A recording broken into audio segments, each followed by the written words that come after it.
Hi every one. So ഞാൻ കുറേ കാലത്തിന് ശേഷമാണ് ഒരു വീഡിയോ ഇടുന്നത്. And my life has changed a lot. So ഇവിടെ നിന്ന് ആക്ച്വലി ഞാനിപ്പോൾ ദുബായിലാണ് ഉള്ളത്. ആൻഡ് യാ, അപ്പോൾ ഞാൻ ഇവിടെ ജോബ് നോക്കിക്കൊണ്ട് നിൽക്കുകയാണ്. അപ്പോൾ ഇന്നൊരു ജോബ് ഇൻ്റർവ്യൂ ഉണ്ട്. അപ്പം ആ ഇൻ്റർവ്യൂവിന് പോകാൻ വേണ്ടി നിൽക്കുകയാണ്. And as you can see, ഞാൻ ബ്ലാക്ക് ഇട്ടിട്ട് പോലും എൻ്റെ മുഖത്തൊരു തെളിച്ചില്ല. അത് ഇനിയിപ്പോൾ ഇവിടെ ലൈറ്റ് ആണോ എന്ന് എനിക്ക് അറിയില്ല. But still I am hoping എനിക്കൊരു നല്ല ജോലി കിട്ടുമെന്ന്. ആൻഡ് എനിക്ക് യൂട്യൂബിൽ കൺസിസ്റ്റൻ്റായിട്ട് വീഡിയോ ചെയ്യാൻ വേണം. പക്ഷേ life was not very interesting back then. പക്ഷേ ഇനി ഇൻട്രസ്റ്റിംഗ് ആവുമെന്ന് വിശ്വസിക്കുന്നു. And I want all of your blessings and എല്ലാം. So yeah,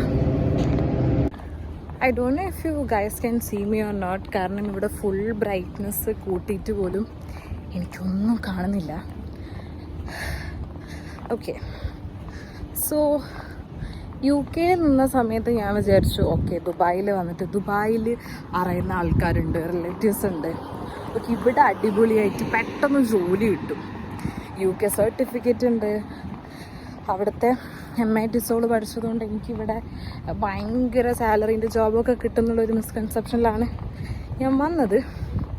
പക്ഷെ ഇവിടെ വന്നപ്പോൾ കൃത്യമായിട്ട് ബോധ്യമുണ്ടായി, അതായത് നമുക്ക് കഴിവ് വേണം. കഴിവില്ലാണ്ട് നമ്മൾ വിചാരിക്കുന്നൊരു സാലറി പാക്കേജും പൊട്ടൊരു പ്രോപ്പർ ജോബ് തന്നെ ഇപ്പം കിട്ടാനൊക്കെ എനിക്ക് ആക്ച്വലി ബുദ്ധിമുട്ടാണ് തോന്നിയിട്ടുള്ളത്.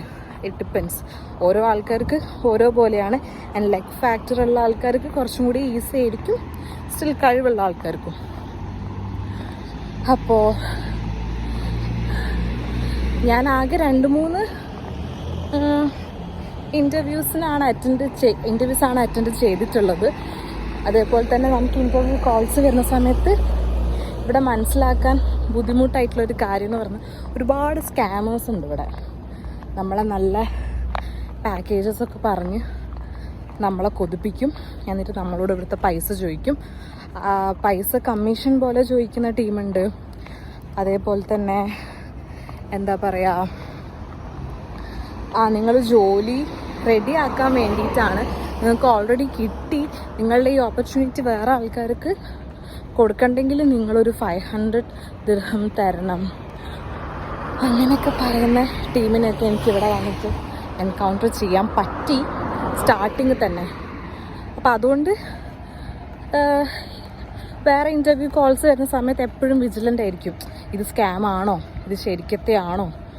അപ്പോൾ അങ്ങനെയൊക്കെയാണ് ഇൻ്റർവ്യൂ നമ്മളിവിടെ അറ്റൻഡ് ചെയ്യുമ്പോഴുള്ളൊരു സ്റ്റാർട്ടിങ് സ്റ്റേജ് എന്ന് പറയുന്നത്. ഇത് ബസ് കയറാൻ വേണ്ടിയിട്ട് ഞാനിങ്ങനെ മാപ്പൊക്കെ ഇട്ട് വഴി നോക്കിയിട്ട് നടക്കുമ്പോൾ എടുത്തിട്ടുള്ളൊരു വീഡിയോ.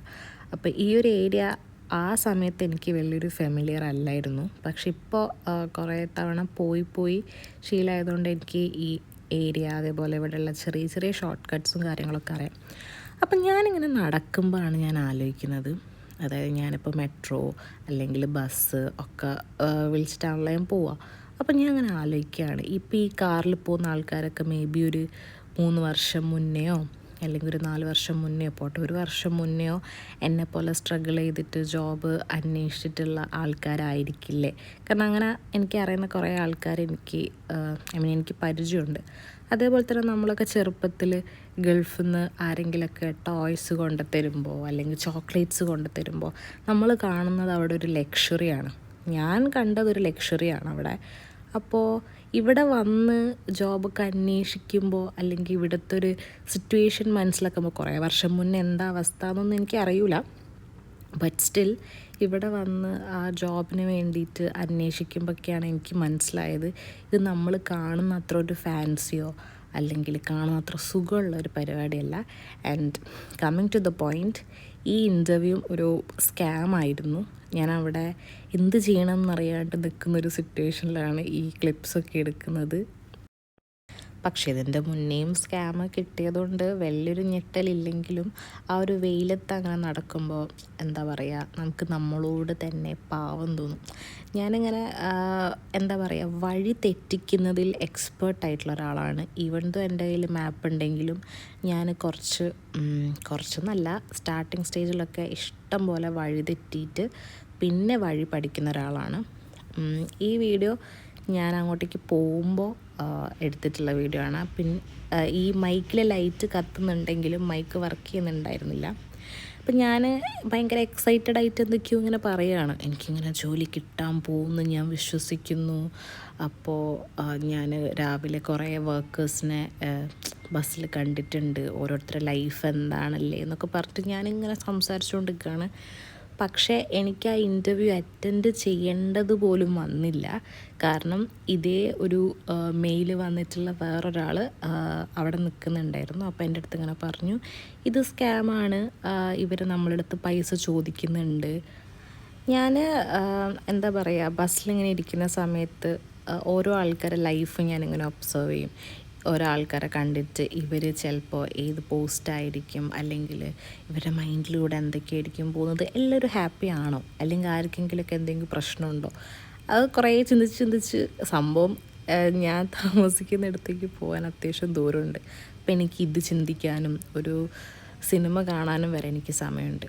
ഇത് ആക്ച്വലി ഞാൻ എടുത്ത് വെച്ച എന്താണെന്ന് വെച്ചാൽ, കുറച്ച് കഴിഞ്ഞ് ഞാൻ എന്താ പറയുക, സക്സസ്ഫുൾ ആവും എന്തായാലും. അപ്പോൾ ഞാൻ അത്ര സ്ട്രഗിൾ ചെയ്തിട്ടുണ്ടായിരുന്നു എന്ന് എനിക്ക് ആക്ച്വലി കാണാൻ വേണ്ടിയിട്ടാണ് ഞാൻ അങ്ങനെ, മീൻസ് യൂഷ്വലി എല്ലാ ക്ലിപ്സും എനിക്ക് കുറച്ച് വർഷം കഴിഞ്ഞിട്ട് കാണുമ്പോൾ ഇങ്ങനെയൊക്കെ സംഭവിച്ചിട്ടുണ്ടായിരുന്നു, ഇതിലേക്ക് ഞാൻ പോയിട്ടുണ്ട്, ആ സമയത്ത് എൻ്റെ മനസ്സിൽ കൂടെ പോയിട്ടുള്ള തോട്ട്സ് എന്താണെന്നൊക്കെ അറിയാൻ വേണ്ടിയിട്ടാണ് ഞാൻ ക്ലിപ്സ് എടുത്ത് വെക്കുന്നത്. ആൻഡ് യൂട്യൂബ് ചാനൽ ഉണ്ടാക്കുന്നതിൻ്റെയും ഒരു മെയിൻ എയിം എന്ന് പറഞ്ഞത്, മെയിനായിട്ടുള്ളൊരു സംഭവം അത് തന്നെയാണ്. അങ്ങനെ 1 hour കഴിഞ്ഞു. Finally back to my place after fake interview.